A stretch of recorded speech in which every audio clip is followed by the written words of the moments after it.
Hey guys, welcome back to a new video, and today we're gonna be working on the TL. We're gonna be fender rolling the car. So what does that mean by fender rolling? I got new wheels. Let me show you guys. So these are the new sets of wheels I got for the TL. And the thing is, I'm still debating if I want to run these as my daily or track wheels. There is a reason why I want to do this. Okay, so the reason why I want to consider having the RPF ones as my daily is because this wheel and this wheel, just only on the driver's side, they're bent. And again, the previous owner did not tell me that there was bent wheels. So that was the biggest reason why there was like a lot of vibration when I'm at like high speed, at most like 45 miles per hour and over.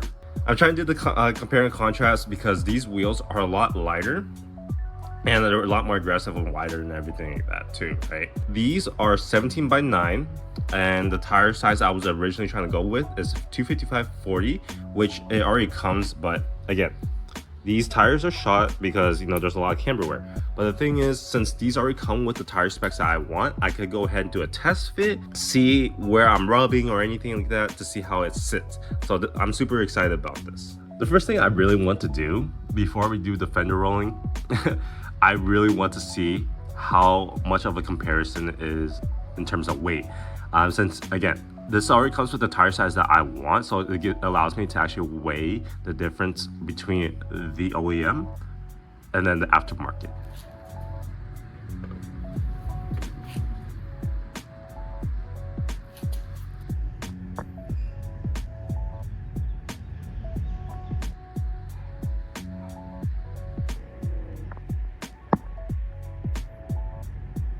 That is crazy in terms of weight difference between these two wheels. So now I'm literally on the verge of running the RPF ones as the daily wheels, while I get another set for track. And that's crazy how much the wheel weighs with the tires included. That's a huge difference in terms of wheel weight. So this will help me increase my MPG with this wheel, while this pretty much decreases it. But either way, let's go ahead and get to fender roll. My website is currently up and running and is now live. If you guys want to go ahead and check out some other stuff that I'm selling, or just because want to get some information on the car or anything else regarding of my content or my cars that I have, swing by my website, and the link of the website will be down in the description below. Before we get to fender rolling, what I first want to do is clean the inside of this portion, because this is where all the metal portion is going to be tucked. So I'm going to go ahead and cover the brake and the control arms with some plastic before we start cleaning.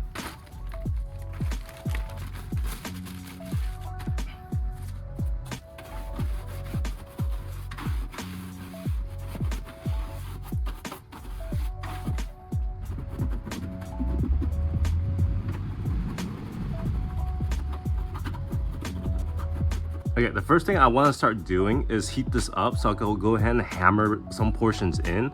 It looks like this part's already been tucked, but it's not tucked enough compared to this side. So I need to do this, and then I might have to do this side as well. So I'm gonna have to heat this up with the heat gun really quick.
Alright, so this side's all done, and I pulled this portion of this core panel a little bit out more so the wheel can actually fit once I corner and everything like that. But everything does look good.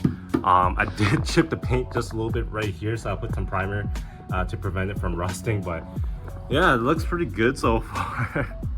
Not the best, but at least it's thin enough for a wheel to fit. Look at that fitment. This looks super good, and I can't even complain. I wouldn't mind running these as a daily, honestly. The more the wheels are on the car, the more I kind of want to run them. But yeah, everything looks good. And let's see, let me check the clearance. Yeah, so the only thing I'm afraid is mostly this section. Once it's like tucked, like once I corner hard to the right, and then this fender just drops down to here, I'm afraid it might rub, but I kind of doubt that it's gonna rub. I could be wrong, but yeah, this looks so good. So I gave myself at least 1 inch of clearance, or half an inch of clearance, because for functionality wise. All right, so when you guys come to the front, it should be a little bit more easier because the metal is a lot more thinner than it is on the rear quarter panel. So this is actually pretty much thinner than literally the quarter panel. And since I have a big Brembos right here, so this caliper is a lot bigger than, you know, a typical brake that's on a regular car. So I couldn't get clearance to get onto this portion of the fender. So I had to hammer it in, and just make sure you guys use a rubber mallet, if anything, to actually make it more convenient for this portion to go in. In order for this portion, for the front fender to be rolled, you guys might need to remove the inner fender liner in order to gain clearance to do this, right? So it means that you guys are gonna have to remove the whole entire thing, or just cut it. So I cut it way too short because I didn't want to expose the wire. And I'm supposed to cut it up to here, but it is what it is. I'll figure out a way to cover this portion up. But yeah, so in order to gain clearance in here, so this is how it's gonna look.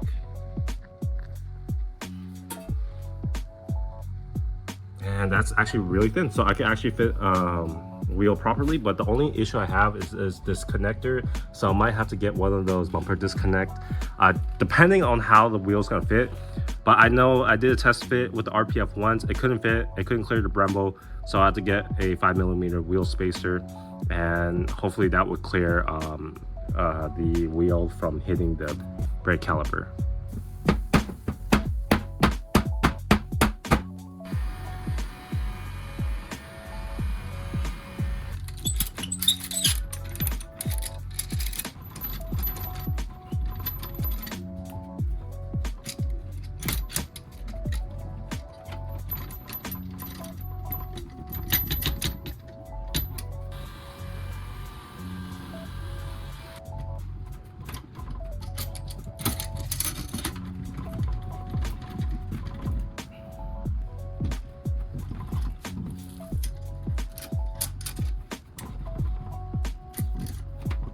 Just like that, the car is finished. So it's completely up to you guys if you guys want to go ahead and pull out your fender or roll your fenders even more, depending on what wheel specs you guys want. But this is what I'm going for, because since I'm not riding aggressive wheels, this is perfect for me.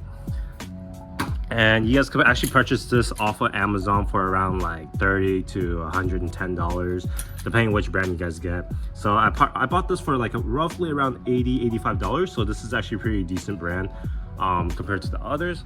But yeah, this should be a very easy job. Just takes a lot of patience and preparation. Your paint might crack here and there. So just take your time. Mine literally just cracked right here too. So yeah, I just need to figure out how I'm gonna seal it. But either way, this car really needs to get repainted. But hope you guys enjoyed today's video, and hopefully the next video I will get the wheels on. I'm super excited to show you guys how the wheel will look on this car with the 17. Tune in for the next video.